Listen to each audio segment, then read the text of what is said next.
अस्सलामु अलैकुम वरहमतुल्लाह। अब ये वक्त बहुत नासाज चल रहा है, इसलिए कि बिल पास हो चुका है प्रॉपर तरीके से दोनों सभाओं से। और उसके साथ प्लस पॉइंट तो ये है ज़ालिमों के लिए, उस पर राष्ट्रपति की सिग्नेचर भी हो गई, यानी श्रीमती राष्ट्रपति की सिग्नेचर हो चुकी है इस बिल पर।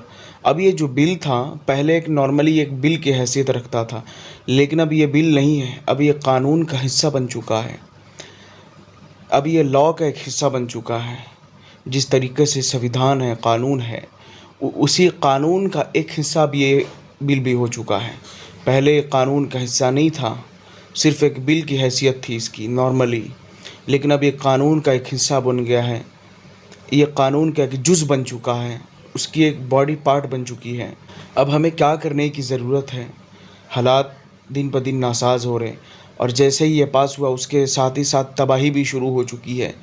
मैं आपको बताऊं, अभी 2 दिन पहले की बात है, एक वीडियो सामने से गुज़री मेरी। मैं आपको बताऊं कि एक जनाज़ा रखा हुआ है कब्रिस्तान में, मदफून नहीं होने दिया जा रहा है, दफन नहीं होने दिया जा रहा है। वजह क्या थी कि कुछ आरएसएस दंगाई, कुछ बीजेपी के नेताओं का ये किया धारा था। वहाँ पर जाकर कब्रिस्तान में इन लोगों ने कब्ज़ा किया, और कब्ज़ा करने के साथ इन लोगों ने ये कह दिया कि यहाँ पर कोई मुर्दा दफन नहीं होगा। और जनाजे को लेकर वहाँ लोग 1.5 दिन से ज़्यादा हो गया, अब तो खैर 2 दिन से ज़ायद हो गया है, 2 दिन से ज़्यादा हो गया है, लोग दफन नहीं करने दे रहे हैं। तो तबाही शुरू हो चुकी है जैसे ये पास हुआ है। और अभी कल की रिपोर्ट है, आपको मालूम है कि इलाहाबाद में एक गाज़ी हैं जिनकी मज़ार इलाहाबाद में मौजूद है, उनके मज़ार पर चढ़कर और मीनारों पर चढ़कर भगवा झंडा लहराया गया है।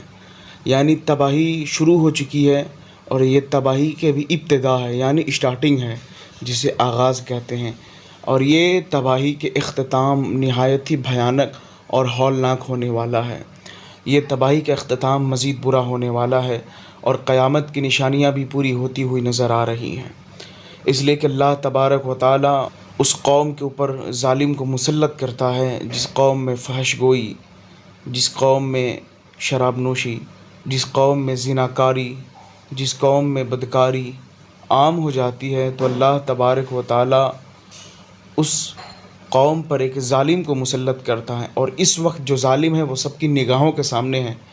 मैं नाम नहीं लूँगा, सारे लोग जानते हैं, आप लोग समझदार हैं, आप लोग बच्चे नहीं हैं, अल्हम्दुलिल्लाह सारे लोग आप जानते हैं कि ये ज़ालिम कौन है। और हमारा संविधान हमें बोलने का पूरा अधिकार देता है, बिल्कुल, इसलिए कि हम हक़ को हक़ कहेंगे, बातिल को बातिल ही कहेंगे। बातिल को हम हक़ कह नहीं सकते, और बातिलों के साथ हम मिल नहीं सकते। वो कोई और चापलूस होगा जो बातिलों के साथ मिल जाए, जिसकी रगों में गद्दारी की खून दौड़ती हो। अल्हम्दुलिल्लाह हमारे वालिदैन ने हमें हक़ के साथ रहना सिखाया है, और रसूल कायनात सल्लल्लाहु तआला अलैहि वसल्लम ने हमें ये तालीम अता फ़रमाई है कि कभी भी बातिलों का साथ न देना, हक़ के साथ रहना। ये मेरे हुज़ूर की अता करदा तालीम है। मेरे आका ने अपने उम्मतियों को ये तरबियत, ये तालीम अता फ़रमा दी है कि हक़ के साथ रहना, हक़ बोलना। ज़ालिमों के साथ जिसने रहा, ज़ालिमों को जिसने साथ दिया, उसका अंजाम मज़ीद भयानक होता है। और ये जो ज़ालिम आज हम पर मुसल्लत हुए हैं, बुरा न मानिएगा, ये आज हमारे और आपके कारनामों की वजह से हैं, हमारे और आपके कारनामों के ये वजह से हैं। और आज हमें समझने की ज़रूरत है इन ज़ालिमों का क्या है। ये कुछ भी कर सकते हैं, और आप देख रहे हैं, कर भी रहे हैं। तबाही आम हो चुकी है। ख़ुसूसी तौर पे हमारा ये जो सूबा है उत्तर प्रदेश, इसके हालात मज़ीद नासाज़ हैं। मैं आपको बताऊं, पूर्वांचल के अभी फ़िलवक्त हालात जो हैं वो और भी नासाज़ हैं। हमारा पूर्वांचल में गाज़ीपुर ज़िला है, गोरखपुर ज़िला है, आज़मगढ़ है, ये आजू बाजू के 4 जो ज़िले हैं, ये जो पूर्वांचल का हिस्सा है, इसके हालात मज़ीद ख़राब हैं। और साथ ही साथ और दूसरे शहरों का, दूसरे सिटीज़ के भी हालात ख़राब हैं। और इन ज़ालिमों का ये तो पहले से ही टारगेट रहा है कि हालात ख़राब होंगे, और साथ ही साथ मुसलमानों पर मज़ीद तशद्दुदात किए जा रहे हैं, और हो भी रहा है। तो हमें करना क्या है? हमें बस करना यही है कि हम अपने आप को बदलें और अपने अंदर सुधार पैदा करें अपने आप को, और हमें अंदर से अपने आप को डेवलप करने की ज़रूरत है। बाहर से डेवलप करने की ज़रूरत नहीं है, लोगों को दिखाने की ज़रूरत नहीं है, अंदरूनी डेवलप करने की ज़रूरत है और हमें सियासत के मैदान में कदम रखने की ज़रूरत है। और जो हमारे अहबाब मुसलमान भाई सियासत में हैं, उन्हें सपोर्ट करने की ज़रूरत है। आज हमारे जो भी मुसलमान लीडर्स हैं, उनको सपोर्ट नहीं किया जा रहा है। दूसरों के घरों के बैठकों पर लोग जाकर उनको सपोर्ट कर रहे हैं, उनके मातहत रह रहे हैं, उनको सपोर्ट कर रहे हैं जो आपके हक़ में आवाज़ ही नहीं उठाता। आपने कभी विधानसभा हो या राज्यसभा हो, आपने कभी देखा कि उसमें आपके हक़ की आवाज़ कौन उठाता है? क्या आप नहीं देख रहे हैं? कौन उठाता है आपके हक़ की आवाज़? यहाँ या अरे गहरे आपके हक़ की आवाज़ नहीं उठाते।